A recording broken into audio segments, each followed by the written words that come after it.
trabajo, identidad, solidaridad, familia, sueños, esfuerzo, empatía, desarrollo, patria, soberanía, consumo nacional. Un proyecto que nos contiene y nos conduce a un futuro mejor. Productores y mercados. Oscar Russo, Claudio Balbuena, Alejandro Sanz. Productores y mercados. Para conocer y entender el mundo de quienes producen para el país. Productores y mercados. Y darnos una vuelta por esta parte de la cultura nacional. Productores y mercados. La voz de quienes trabajan en silencio. Hola, ¿qué tal? Bienvenidos a un nuevo episodio de Productores y Mercados. Estamos muy, pero muy contentos de estar aquí en FM La Patriada y hoy con un episodio muy particular, muy lindo, porque vamos a abordar la producción desde lo artístico, desde lo cultural, desde la memoria, la verdad y la justicia. Vamos a hacer una recorrida hermosa que la vamos a compartir con todos. Ustedes saben lo difícil y a la vez lo comprometido que es abordar estos temas, pero lo vamos a hacer con mucho respeto y sobre todo con una actitud muy, pero muy militante. Así que sepan disculpar si alguna vez pensaron en la objetividad periodística como algo, como un objetivo. Nosotros vamos a ser objetivos dentro de esta verdad. Así que, Claudio Balbuena, a ver, cuénteme. Muy buenas tardes, buenas noches y buenos días. ¿Cómo le va, Russo? ¿Qué dice? Bien, muy contentos. Qué contentos ¿Qué estamos hoy. Qué contentos estamos hoy. No solo por las noticias que van ocurriendo a nivel nacional, por las noticias, por la gente que se juntó ayer en las inmediaciones del Congreso, sino por la visita que tenemos hoy acá en FM La Patriada, en el 102.1, en la mesa de productores y mercados. Contame quién viene.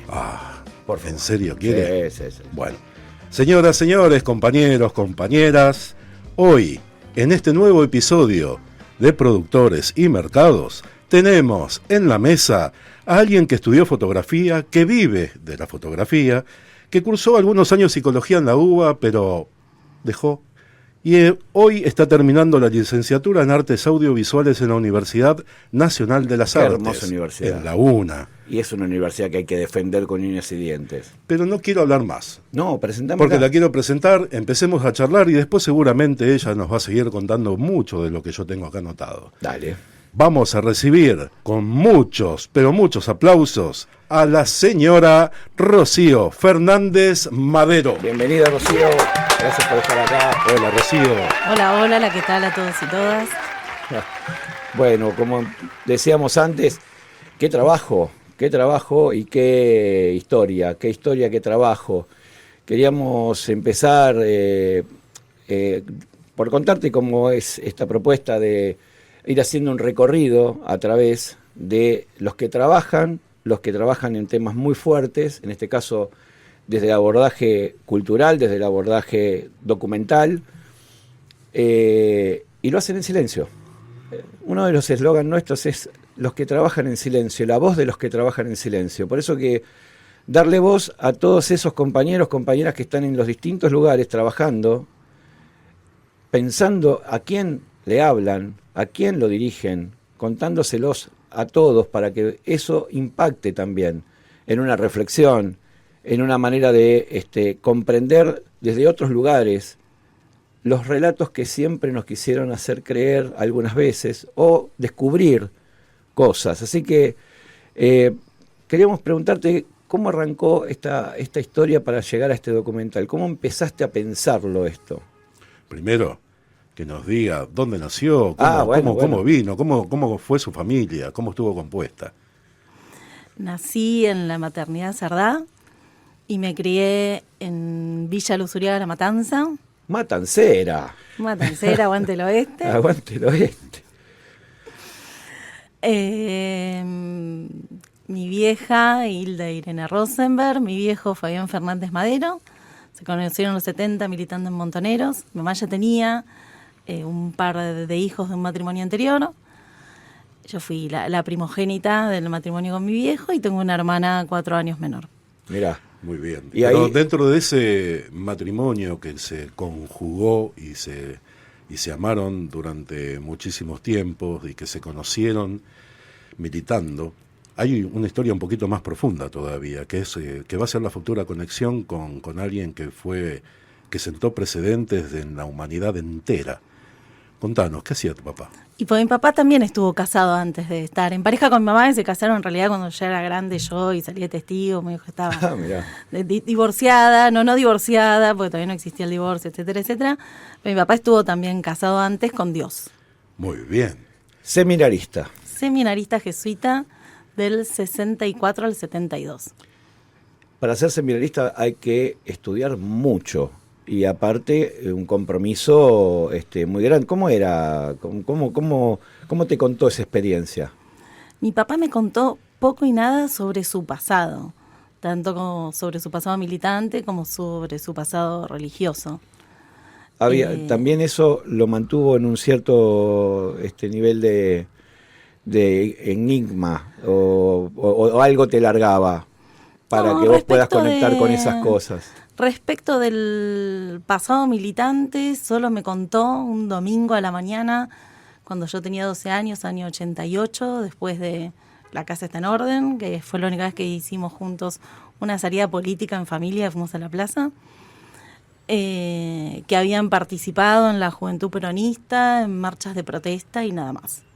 Bien, pero en ese momento estaban en la plaza porque ahí habló Alfonsín, por lo que me comentaste. Ujú. Fue a una plaza mucho más, bueno, era en defensa de la democracia, estaba atacada la democracia y salimos todos en esa época. Yo también Claro. estuve en esa plaza. Este recorrido que hacemos habitualmente es para que podamos entender un poco más de cómo fueron impactando los momentos claves en tu vida, porque vos, además de haber nacido en Luzuriaga, después ¿dónde estudiaste? ¿Dónde estuviste haciendo tus primeras amistades, tus primeras relaciones? ¿Ibas al colegio, hiciste alguna actividad deportiva, ibas a un club? ¿Tenías alguna actividad aparte de esta? Sí, y era raro porque como familia no teníamos mucha actividad social. Sí, cuando mis viejos se mudaron al barrio, hicieron esto de crear lazos, y en las fotos de los cumpleaños hasta el año 80 se ven vecinos. Pero después hubo así como un vacío y estábamos solos los cuatro, venían cada tanto mis hermanos mayores, hijos del primer matrimonio de mi vieja, pero yo sí hice otras actividades. Hice jardín, escuela y colegio en el glorioso Nacional Normal Superior Manuel Opa. Dorrego Morón. ¡Epa! Es un colegio importante. Es un colegio importante. Y después hice danzas muchos años en la Escuela Municipal José Neglia de Morón. ¿Eso es la primera vinculación con lo artístico? Sí, es la primera vinculación con artístico, fue a través de la danza. De hecho, Mientras tanto, ¿agarrabas la Kodak y sacabas fotos por todos lados o no? no, de hecho, desde la danza fue en que empecé a hacer fotografía de espectáculos ya de danza contemporánea, ¿no? Esto ya con, no sé, 20 años, ponele. O sea, tenés todo un recorrido en ponerle el ojo a momentos en la danza como para convertirlos en artísticos, digamos, esas miradas, ¿no? ¿Y los pudiste exponer o lo tenés para vos? No, hice en el año 2005 las únicas 2 exposiciones de fotografía que hice en mi vida, que fue una en el Festival de Biodanza, en el Centro Cultural San Martín, una exposición de fotos, se llamaba No Todo, de fragmentos de fotos ampliadas de espectáculos de danza contemporánea, y tipo a la semana se inauguró el Museo del Carnaval en Montevideo, Ah, mira. y tengo ahí un cuello importante con las murgas uruguayas, y se inauguró con una muestra mía de fotos de directores de murga. Qué trabajo. Es un trabajo que mucha gente no lo logra dimensionar, porque es un momento de captar de una manera artística un momento, un instante.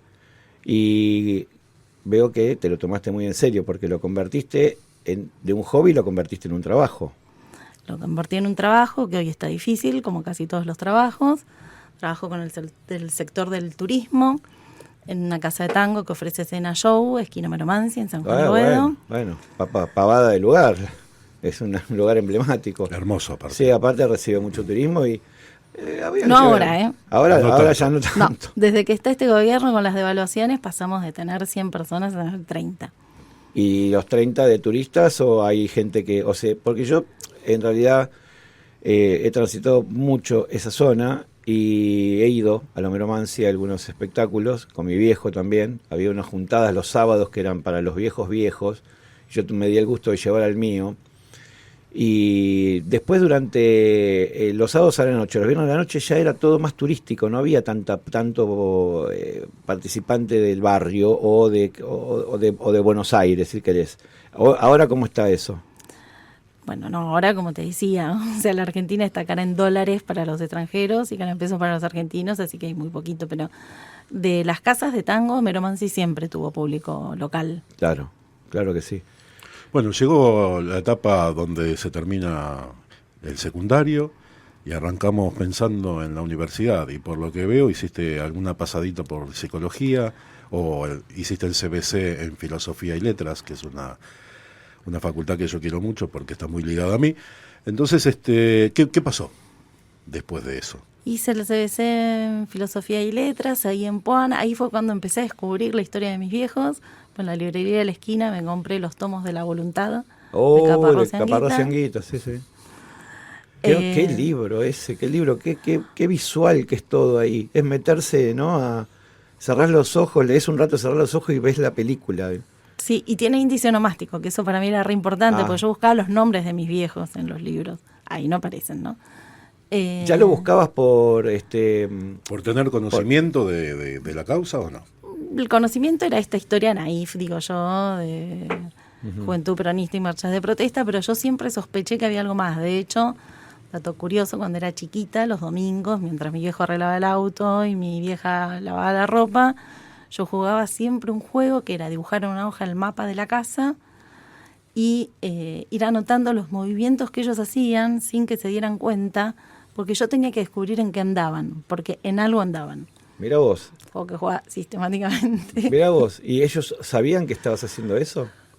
¿Pudieron tomar...? No sé, no sé si sabían, no sabían, no creo que se hayan dado cuenta del significado. Tu papá, al ser seminarista, seguramente tenía una base filosófica, religiosa, capaz de poder enseñar. Él era profesional sobre estas asignaturas, trabajó de eso alguna vez. No, mis viejos realmente hicieron como una conversión, sobre todo mi papá. O sea, yo soy tataranieta de Eduardo Madedero, el ingeniero que construyó el puerto, pero mi papá renegó absolutamente de esa familia, porque habían diferencias políticas así insoslayables, ¿no? O sea, para decirlo claramente, eran muy gorilas. No todos, somos como 5 peronistas dentro de Fernández Madero. Ahora es un barrio, mirá vos. Puerto Madero. Sí, totalmente. Y mi vieja venía de una familia así de clase media judía, de Floresta, y realmente cuando comenzaron a militar hicieron como una conversión y se fueron, cuando dejan la militancia, se fueron a vivir a La Matanza. O sea, no te vino nada fácil para entender, era todo complejo y había que profundizar. Claro. Yo digo que se disfrazaron de gente común, de taxista y de ama de casa. Y que nunca se sacaron el disfraz, ¿no? Obviamente que esto lo hicieron para protegerte, para protegerlos, a los hijos, a la familia, porque pudieron vencer el miedo militando, pero también la prudencia de no tener que exponer a nadie más. Creo que es una decisión, ¿no? ¿Cómo lo interpretaste esa decisión después, con el tiempo? Y con mi viejo, como ya les dije, no lo puedo hablar. Mi papá no me contó nada de su historia montonera. Con mi vieja sí, y ella lo que me decía es que suponía que este silencio tácito, porque nunca se habían puesto de acuerdo, simplemente no habían hablado conmigo, ni con mi hermana, ni con nadie más, de ese pasado, tenía que ver con el terror, ¿no? O sea, mi vieja, en una de las entrevistas que le hice en sus últimos meses de vida, me decía, nos quedamos años esperando que nos vengan a buscar. Claro. Y en un momento vos mencionás, a lo largo de todas las entrevistas que te hicieron, que ellos, a partir del 76 dejaron de militar, pero vos naciste en el 76, pero sin embargo te enteraste de su actividad política realmente, y la verdadera historia, en el 99. Sí, en realidad dejaron de militar en el 74. Bien. O sea, ya el 1 de mayo fueron a la plaza sueltos. Sí, confundí ese dato con el año de tu nacimiento. Claro. Bueno, y te enteraste de todo esto a los 23 años recién. Sí, cuando fallece mi viejo y mi vieja rompe este pacto tácito de silencio que tenían. Que contás también que en un momento cuando vos querés preguntarle o querés entrar en el tema de la militancia con tu papá desafortunadamente le agarró un colapso en el corazón. Sí, porque fui un domingo al Centro Cultural Recoleta y había una muestra organizada por abuelas e hijos, donde vos entrabas a una habitación que a la altura de los ojos tenías la foto de la pareja militante y algunos datos del lugar de desaparición, el año y demás, y un espejo, porque la intención era buscar a las nietas, a los nietos, ¿no? Entonces, claro, si tenías alguna duda sobre identidad, la idea era que dejaras tus datos, ¿no? Y para mí fue muy fuerte porque yo sentía que casi que yo me tenía que reconocer en esos espejos, ¿no? Porque todas estas desapariciones eran alrededor del 76, 77, en el oeste, en La Matanza. Y cuando le cuento esto a mi papá al día siguiente, se descompuso, tuve que llamar a una ambulancia, tuve un preinfarto y no me pudo decir nada. Qué tremendo. Qué fuerte. Porque aparte estabas ahí de poder compartirlo, de poder... tal vez, bueno, son todas conjeturas que no se basan. En el propio ADN ya tenía esta historia inserta y de alguna manera tenía que sacarla adelante. Me refiero a Rocío, por supuesto, no a papá. Y bueno, y en algún momento, lamentablemente, el papá iba a tener que escuchar esas preguntas. Pero afortunadamente, con el tiempo, agarraste a tu mamá, que ya estaba enferma, y le preguntaste si podía... reconstruir esa historia. Claro, reconstruir esa historia y con una cámara lo hiciste. Sí, lo hice un corto que se llama La Gordana. Es un video de 10 minutos de entrevistas a mi vieja, donde yo le pregunto por qué el silencio, sobre todo, ¿no?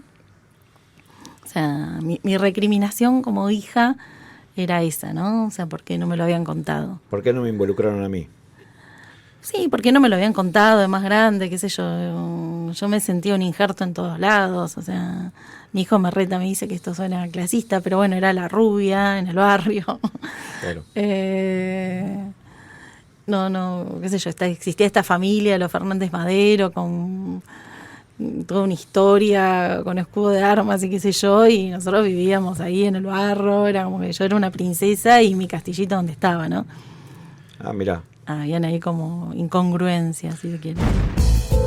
Para conocer los testimonios de quienes sueñan y trabajan en silencio, te invitamos a escuchar Productores y Mercado. Productores y Mercado. En algún momento esto empieza a aflorar y a vos que se te da por el tema de los audiovisuales, y hoy lograste terminar con un grupo de gente que se llaman... Grupo Cine Urgente. Grupo Cine Urgente. Lograron terminar un film, una película, un documental. Contanos. Sí, un documental que se llama Los pueblos siempre vuelven, que surgió a partir de la necesidad de pensar lo que nos está pasando hoy en relación a este nuevo saqueo al Estado, a esta nueva quita de derechos, a este nuevo Estado represivo y lo que ya nos sucedió en los 90 y la crisis del 2001, con la intención de hacer cruces de militancias, de imaginar nuevas resistencias y lograr salir de esto lo más pronto y de la mejor manera posible. ¿Y esto cómo lo hicieron? ¿Fue esfuerzo propio o esfuerzo del grupo o tuvieron alguna ayuda, que me imagino que no, pero te lo tengo que preguntar, alguna ayuda del Inca o algún instituto que tenga que ver con las artes y el mismo Estado Nacional Argentino colaboró? No, de hecho es uno de los temas, ¿no? Porque el Inca el año pasado 0 presupuesto, 0 películas. Claro. Para este año hay presupuesto para 10 películas, lo cual no es nada, pues se hacían cientos de películas. No, esto es un proyecto que surgió de esta necesidad, una idea que yo en realidad, y esto me parece importante destacar, había tenido ya cuando en las PASO Milei saca el porcentaje que saca, yo ya me la vi venir. Va a ganar y va a implementar la motosierra y va a haber un nuevo saqueo, y me había planteado ir filmando durante los 4 años del gobierno del Milei, manifestaciones y demás, pero A mediados de marzo me llama Pablo Robledo, que en ese entonces era el director de investigaciones del Archivo Nacional de la Memoria, Sí. porque estaba escribiendo una biografía de Horacio Pietragala Corti y tenía el dato de que mi viejo y su vieja habían estado detenidos juntos. ¿Lo pudiste corroborar? Sí. Él tenía un listado y yo le podía confirmar que sí, que mi viejo había estado en esa comisaría en Moreno. Y cuando lo llamo al día siguiente para convencer, bueno, me mandó un mensaje de WhatsApp, estaba devastado. O sea, lo habían echado después de años y proyectos y trabajo en conjunto de ahí del Archivo Nacional de Memoria, como a, o sea, la tercera parte de los trabajadores Sí. del espacio de memoria ahí en la Exesma. Y me empezó a contar como el día a día. O sea, el no poder entrar, sacar ni sus objetos personales, ver a la policía dentro de la Exesma, que hubieran destrato avasallamiento total. de derechos, de respetos es fundamental. La preocupación sobre los archivos, ¿no? Sí, claro. O sea, los iban a trasladar supuestamente al Archivo General de la Nación. Bueno, todo un trabajo de memoria que quedaba Igual, ahí. según me contaron algunas personas que también guardar secretos, que también hay posibilidades de poder reconstruir todo eso no tan difícilmente, digamos. No es que se sabía que iba a pasar esto, se sabía que iban a tomar todo este tipo de cosas. Sí, de hecho hay archivos que se sacaron Claro. de ahí, se llevaron a otros lados. No sé, el Mesio Juárez, por ejemplo, llegó a sacar todo un material que tiene hermoso de filmación del velorio de Perón, con el que está haciendo un documental. Qué importante esto que abrazás y que lo puedas documentalizar, porque no hay tantos trabajos. Si bien sí hay una tradición documentalista en Argentina muy potente, pero es como que hubo un impas, ¿no? En todo este tiempo, en los últimos años yo lo que veo que hay un corte en la producción de documentales que tienen que ver con la reconstrucción de nuestra propia historia, de nuestra propia identidad, y en función de la memoria, la verdad, la justicia, ¿no? Que hay intentos, pero parece como que de ese espacio ya no se podía decir demasiado, no se podía agregar demasiado. Y yo veo que vos seguís intentando con una línea muy linda la que agarraste, porque esto de poder comparar y a la vez llevar claridad sobre esto, parecía que se venía, ya estamos, ya se vino, eran las medidas que concluían en el mismo lugar, parecido o peores, parece que esta es un poquito más fuerte. ¿Qué ¿no? ¿Qué dice ese documental? ¿Qué pretendes decir? ¿Qué contás? ¿Qué cuentan? Bueno, este documental está conformado por 10 entrevistas a referentes de la cultura, de la ciencia, de las universidades, de la economía popular, de jubilados, de fotoreporteros, y está montado con imágenes de Memoria del Saqueo de Pino Solanas, Claro. que es este documental Un documental clásico, con una potencia enorme también. sobre la crisis del 2001, Sí, y sí. también con imágenes de Espejo para cuando me pruebe el smoking, de Alejandro Fernández Mouján, que es también otro documental sobre la obra que hace el escultor Ricardo Longini con los restos que quedan de la revuelta, con cartuchos, con piedras, después del 19-20 de diciembre, y Mouján ¿Dónde está esa obra cuenta toda ahora? una historia. ¿Sabés dónde está esa obra? ¿Dónde se puede ver esa obra? Espejo para cuando me pruebe el smoking se puede ver en una página que se llama Cinema Argentino. Está para ver ahí. Y además de las imágenes de estos dos documentales, también tenemos material del mapa de la policía, de la reconstrucción de la represión sobre el fotógrafo Pablo Grillo, fotografías del 19-20 de diciembre del 2001, de fotoreporteros asociados a Argra, la asociación Un laburazo. reportera Un laburazo. de Argentina, la asociación Argra, de reporteros gráficos de la República Argentina, y también fotografías de las marchas de los jubilados hoy de Gustavo Molfino. Con todo ese material, la idea es hacer como un pensamiento dialéctico, ¿no? A las voces de las entrevistas que cuentan hoy sobre el vaciamiento y la represión, ponerle estas imágenes, que son imágenes del pasado en su mayoría, porque hay esto que vos decías, así como un vaciamiento de denuncia documental de lo que está pasando, ¿no? Uh-huh. Está repleto de imágenes en las redes, de marchas y demás, pero bueno, una película es otra cosa, ¿no? Dentro de una película está hay una idea, hay una reflexión, claro, algo que se puede después volver a revisitar. No, y aparte porque hay mucha tradición en el cine documental argentino. Bueno, Pino ha sido uno de los más exponentes más importantes, y creo que como que hay una deuda ahí, porque talento hay, gente con capacidades sobran para poder contarlo desde esa perspectiva. Es muy potente la herramienta documental, por eso nos puso muy contentos que haya alguien, en este caso vos, que haya levantado el guante. Que haya levantado el guante tal cual. ¿Y ya contaste cuándo se estrena y dónde? Se estrena dentro de poquito, el sábado 27 de septiembre a las 17 horas, en la Casa de Nuestros Hijos, de Madres Línea Fundadora, en el espacio Memoria de la Exesma.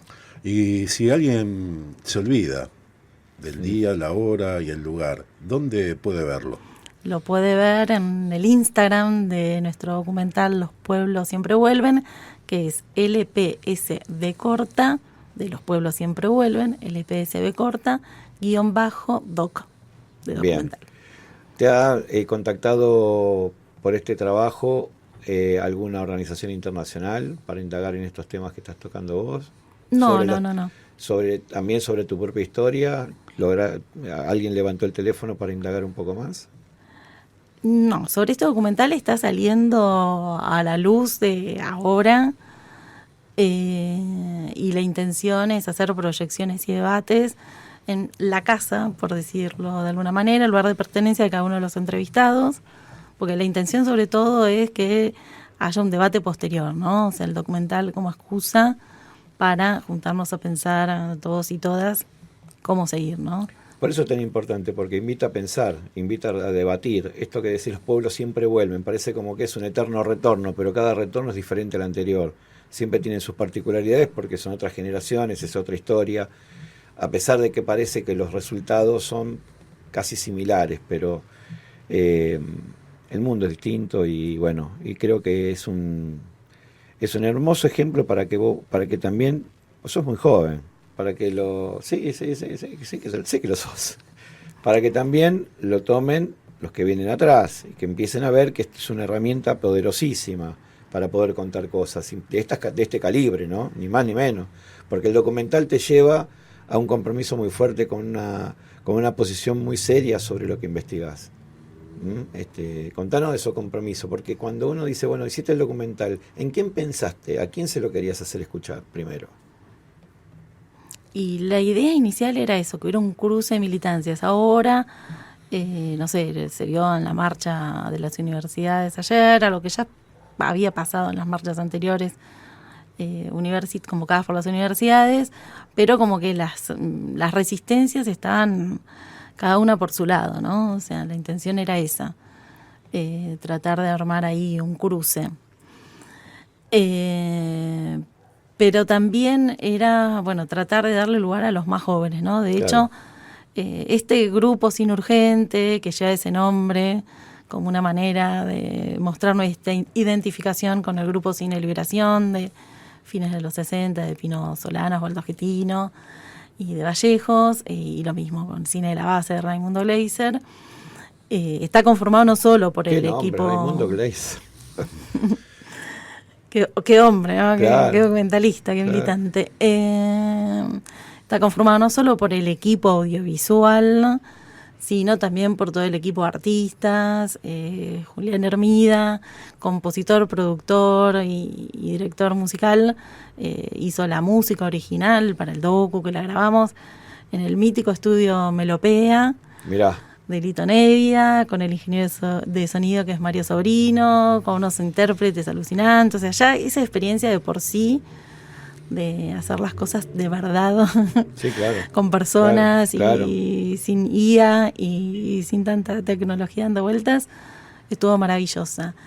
Y el documental cierra en los créditos con la canción final que se llama Criptoestafa, que es de Eraser, una banda así de pibes jóvenes, que bueno, está claro de qué va el tema, ¿no? Sí, sí.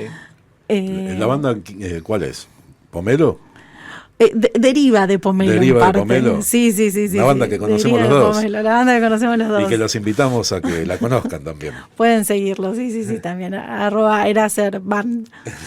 Pero bueno, la idea era esa, porque eso fue algo que surgió así como hacia el final, porque todos los entrevistados es gente de entre, no sé, 40 y 70 años, y faltaba la voz joven. Claro.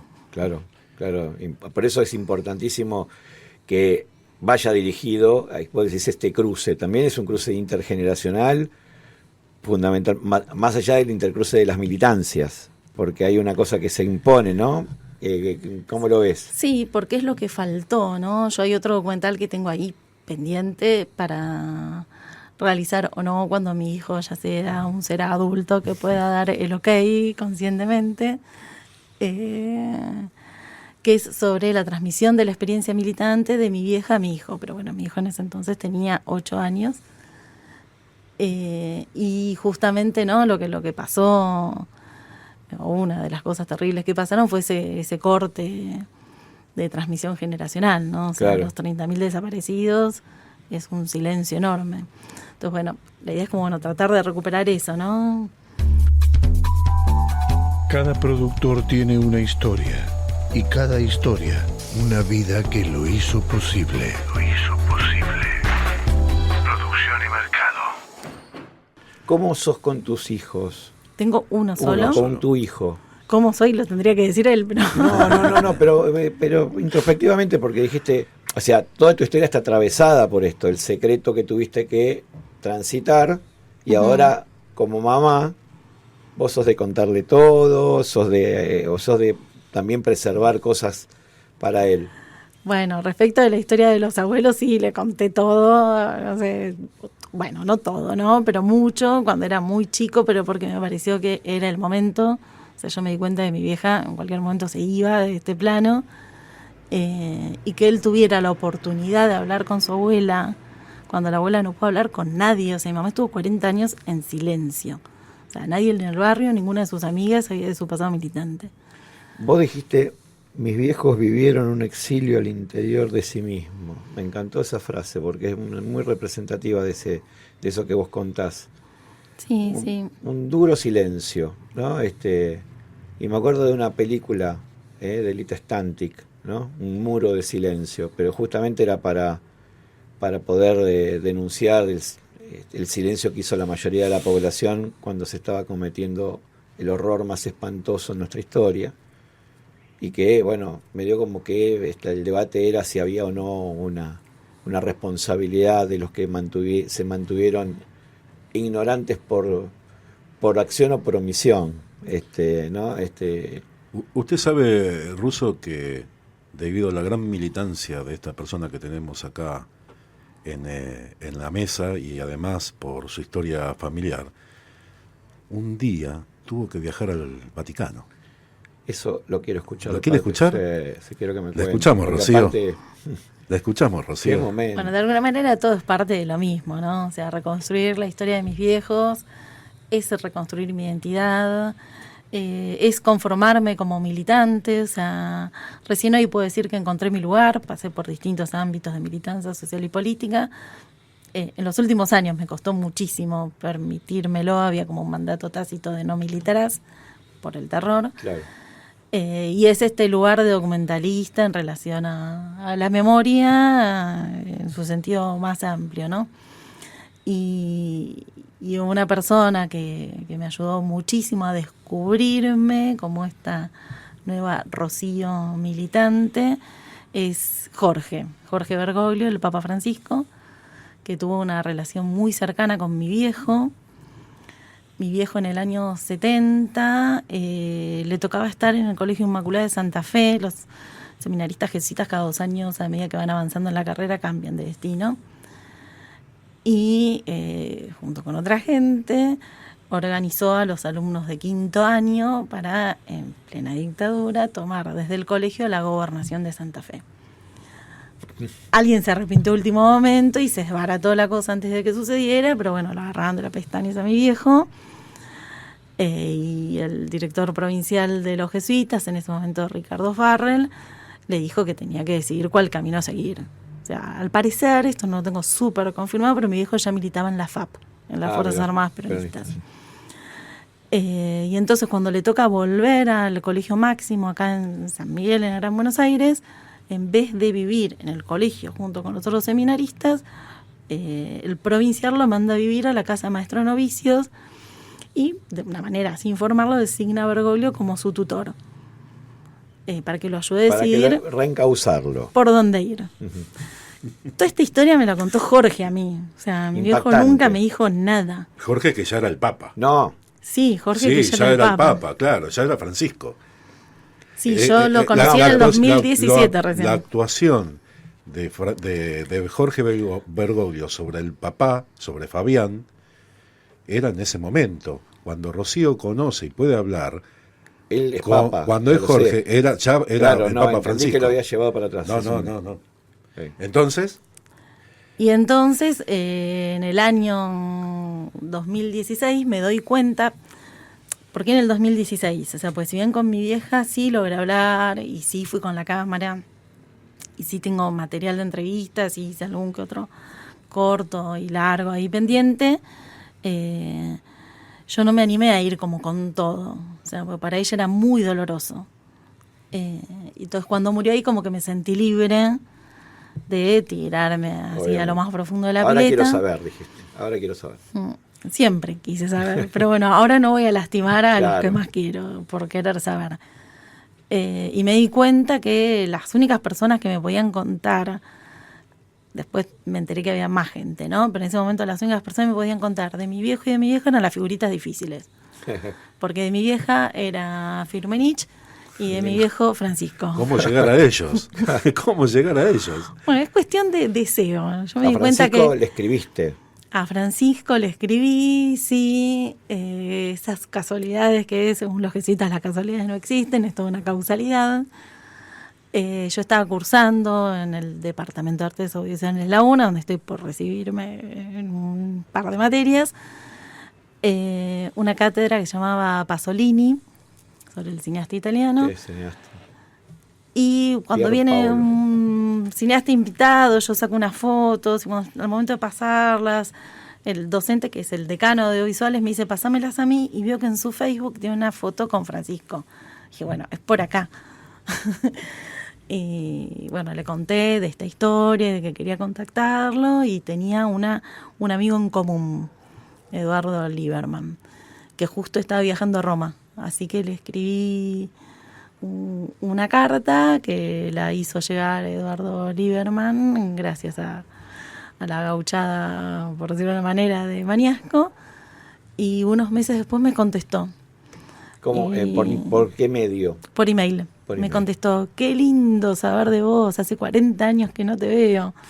Porque claro, cuando yo nací, mi viejo fue a presentarme ante Jorge. Que ya ¿Te en ese bautizó él?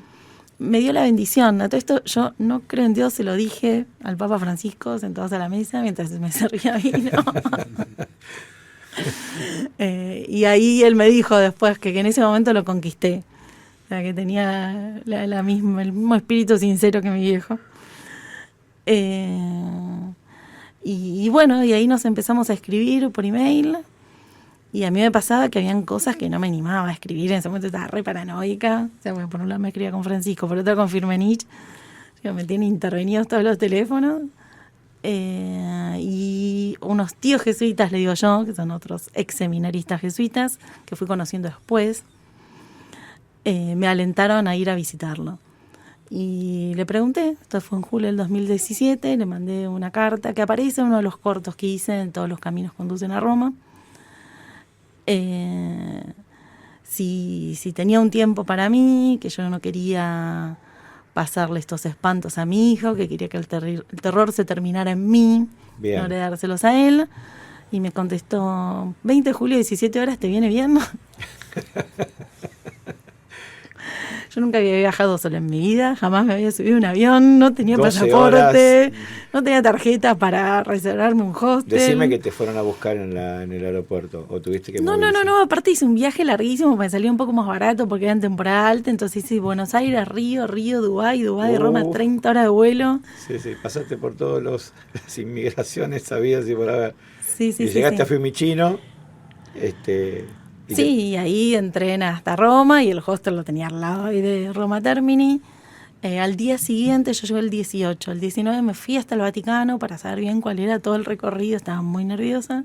Me acerqué a uno de los guardias suizos, porque él me dijo, no, yo después le pregunté, bueno, pero no ¿Cómo sé, hago? ¿cómo hago para verte? No, vas y te presentás ahí en las columnatas de la izquierda del portón de rejas de Casa Santa Marta. Entonces le dije, mira, yo mañana, le decía al guardia suizo, tengo una entrevista acá con el Papa Francisco.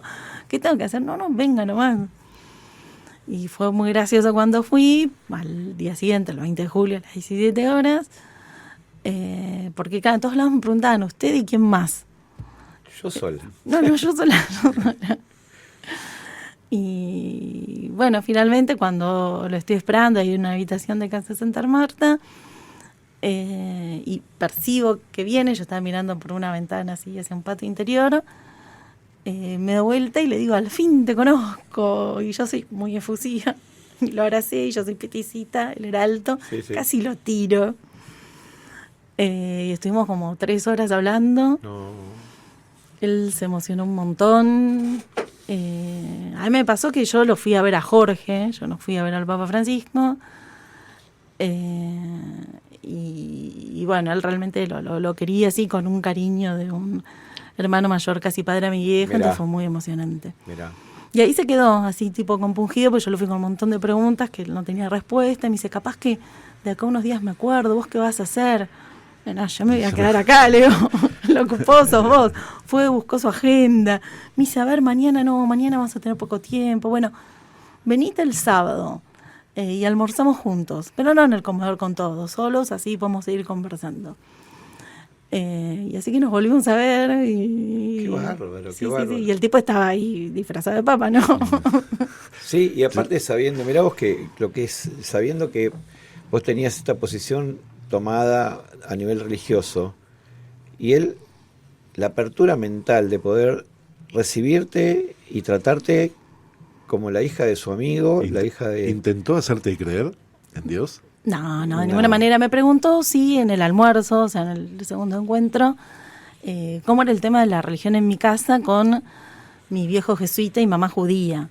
O sea, mi mamá era judía, pero del pueblo judío, digamos. Claro, no tenía... No religiosamente practicaba judía. nada. Mis abuelos se casaron por sinagoga, eran socios de hebraica, pero era algo más cultural que religioso. Y yo le contesté que no, que en realidad no era tema. Claro. O sea, y que me disculpara, pero que yo terminé no creyendo en nada. ¿Y qué te dijo cuando le dijiste? No, está muy bien, está muy bien. La realidad de la producción y el trabajo argentino, contado por sus protagonistas. Producción y mercado. Y pudiste recomponer, porque también tengo un testimonio que diste vos, de una frase que él te dio, que te la llevaste y ahí te vi muy emocionada, que él dijo, porque después de todo he comprendido, por lo que el árbol tiene de florido, vive de lo que tiene sepultado. Es muy fuerte eso. Es muy fuerte, sí. Y aparte fue, cuando nos estamos despidiendo y en el almuerzo, me dice, tengo un regalo para vos, que te guste el arte. Y me regaló esos libros que antes que yo venía viendo en el Museo Vaticano y que no me iban a comprar porque es todo carísimo en euros, con fotos del Vaticano, ¿no? Esos libros bellísimos. Y digo, pero pará, ¿no le pusiste una dedicatoria? Toma, acá tenés una Vic. ¿Hace cuánto que no escribís con una Vic? Y me puso esa dedicatoria. Esa que acabas de leer, sí. Pero impresionante. Impresionante. Porque Por eso aparte digo, esto te leyó. O sea, esto es para vos. No, yo durante mucho tiempo dije que no hay hombre que me conozca más que Jorge. O sea, rarísimo, Sí, pero... sí. Porque después la relación siguió así por email, ¿no? O sea, la verdad que él fue para mí como el abuelo que no tuve. Mirá. Y de alguna manera con él pude retomar y continuar la conversación que en gran parte no tuve con mi viejo, ¿no? Sabés, Oscar, que Francisco le escribía, por ejemplo, saludándola para los cumpleaños. Y bueno, y esa relación fraterna que supieron hacer y prometerse casi para toda la vida, te diría, fue en ese momento, y tuviste relación con él hasta su partida. Sí. No era solo... porque era afectiva del tipo familiar, si se quiere. Pero además que la compañera, una relación compañera. Claro, yo le comentaba todas las cosas que a mí me impactaban de lo que sucedía en el país y Latinoamérica. Por ejemplo, cuando estaba viajando rumbo al laburo y me entero del intento de magnicidio a Cristina, llorando le escribía por email desde el celular, pidiéndole que yo sabía que él la iba a llamar y que le iba a escribir, pero que por favor lo hiciera de manera privada y de manera pública, y lo hiciera ya. O sea, yo en ese momento me dio mucho temor, más allá, ¿no?, de el peligro que había dado Cristina, de la ruptura del pacto democrático y de que pasara a mayores, no digo una guerra civil, pero que la cosa se desbandara, ¿no? Y fue loquísimo, pues el día siguiente a la mañana, cuando me despierto y pongo la tele, estaban pasando la noticia de que el Papa Francisco se había comunicado con Cristina, y miro el email, pues me contestaba al toque, donde me decía que él había llamado y que también se había expresado públicamente. Así que tengo toda una serie de cartas, que ese es el próximo proyecto, Claro, escribir un libro Muy bien. con las cartas, con Jorge, que es eso, ¿no? Es como desde el lugar en que siempre escribo o hago audiovisuales o lo que fuera, ¿no? Desde la vida íntima y cotidiana, desde la historia íntima, de la historia privada, de la historia personal, pensar y reconstruir la historia. Claro. Bueno, Mayúscula. este es un poco el intento de los productores y mercados también, ¿no? Desde la vida, desde las cosas, cómo se van volcando y cómo circula todo, a pesar de que uno no lo quiera poner a jugar. Hay que saberlo leer, nada más, está presente. Y la verdad que esto que nos contás nos conmueve, porque es muy fuerte que hayas tenido que usar esa palabra. Es mi abuelo, el Papa. Fue el abuelo que no tuve. Bueno, de hecho, es lo último que me escribió. Yo le había mandado una carta así muy emotiva, agradeciéndole su presencia constante, su acompañamiento. Yo le contaba las cosas que me pasaban a mí, las angustias en relación, qué sé yo, a la vida económica del país, de la mía, de las cosas que pasaban con mi hijo, conmigo, mis amores, le he contado también. Y la última respuesta que tengo de él es: pero mira qué lindo esta nieta que se cruzó intempestivamente en mi camino. Mira o sea, que impresionante. son sus últimas palabras para mí. Emocionante. Claro, Sí. claro. Bueno, volvamos a tu trabajo.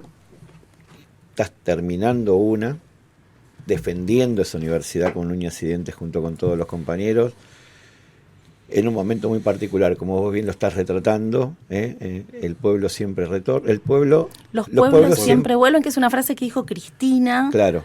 En su última aparición pública que hizo, fue en Corrientes, ¿no?, si no me equivoco, antes de que la proscribieran, y que también es el título de una conferencia que dio unos años antes en Ecuador.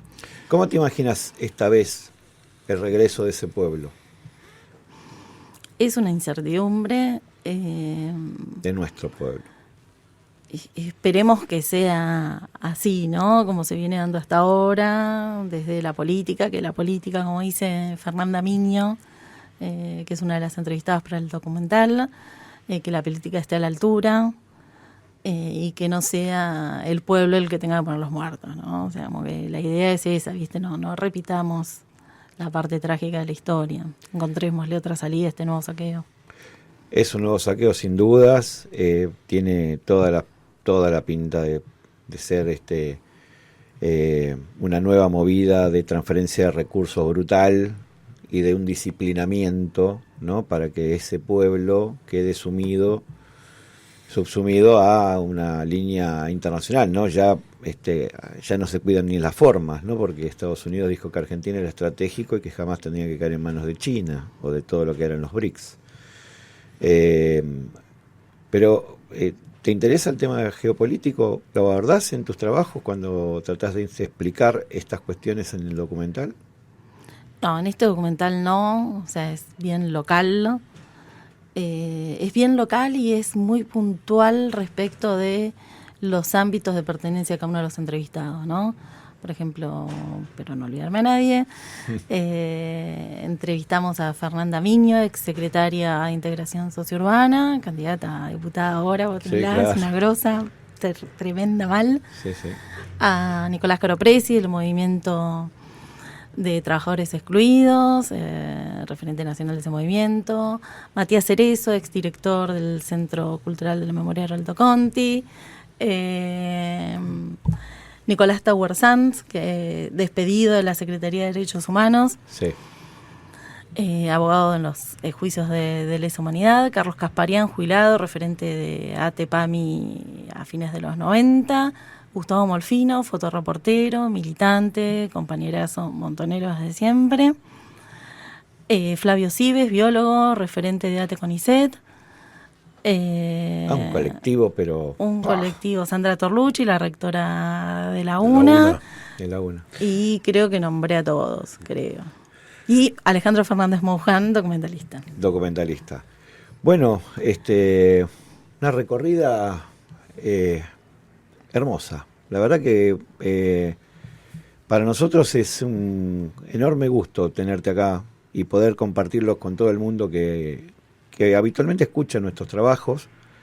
¿Por qué? Porque esto es un empecinamiento con la verdad, pero además una liberación necesaria para poder apostar a una vida que la estás transmitiendo a través de tu trabajo, a través de tus creaciones. Y esto es poner en positivo todo eso, como te decía el Papa, ¿no? Es poner bien a florecer. Yo creo que él vio eso, vio que tienes un potencial de florecimiento, que lo estás haciendo en lo artístico y en lo político, porque está también el mensaje de que tenemos que seguir peleando para que esto se convierta en un país justo, libre y soberano. Esos sueños de independencia históricos y volver a tener ese orgullo. Ya vendrán. No, seguro. Pero antes de irnos, porque ya tenemos que redondear por el horario, me gustaría que vuelva a repetir los datos, el día, la hora, claro, dónde claro. va a exponer la obra de tanta gente que hizo el esfuerzo, que se llama Los pueblos siempre vuelven. Por favor, documental Los pueblos siempre vuelven, documental de cine urgente que estaremos estrenando en la casa de nuestros hijos, de Madre Línea Fundadora, en el predio de la Exesma, el sábado 27 de septiembre a las 17 horas, con una mesa que va a abrir el debate, que luego se va a continuar con todo el público presente, que integrarán Matías Cerezo, exdirector del Centro Cultural de la Memoria de Arnoldo Conti, Paula Maroni, de Hijos,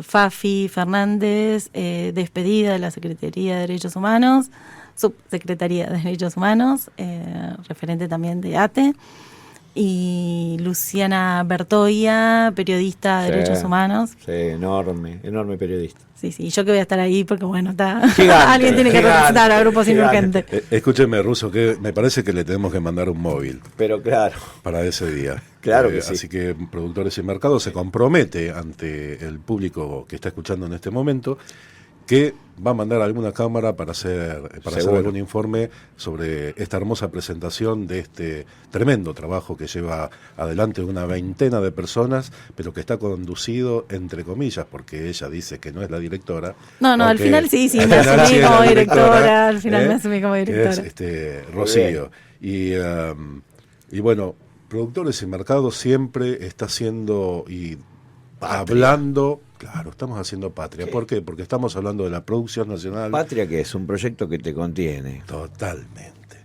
Y dándole la voz a aquellos que trabajan en silencio, muy padre. Bien, Imagínate. Russo, muy bien, 10, póngase. Vamos con todos todo. Así que, bueno, los esperamos y las esperamos y les esperamos el sábado 27 de septiembre a las 17 horas en la ex-ESMA. No me gusta llamarlo así, pero es ex-ESMA. En la presentación de este nuevo documental de Los pueblos siempre vuelven. Rocío, fue un enorme placer haberte tenido en este nuevo episodio de PIM, que es Productores y Mercados.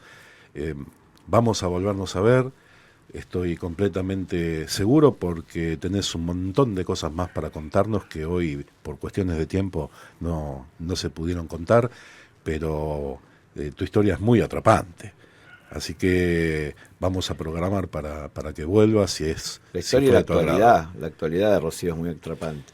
Claro. Es muy convocante, que esto es el tema. Bueno, por eso los esperamos a todos y todas que vengan a debatir con la excusa de ver el documental. Vamos a ir. Vamos a ir por las dos cosas. Seguro. Por la discusión, por ver el documental y por abrazar a esta querida amiga que tuvimos el placer de tener en este nuevo episodio de Productores y Mercados, aquí en FM La Patriada, con el comando técnico del señor Valentín Catalán. Qué grande, Valentín. Con la edición del señor Alejandro Sanz y con toda la patriada detrás, con toda la fuerza de los y las muchachas trabajadoras de la emisora, les decimos gracias por haber estado, pero también queremos decirle muchas gracias y de todo corazón a Rocío Fernández Madero. Gracias por haber estado. Muchas gracias. Gracias. Vamos a volver. Y ahora, en Productores y Mercados, La Chapa.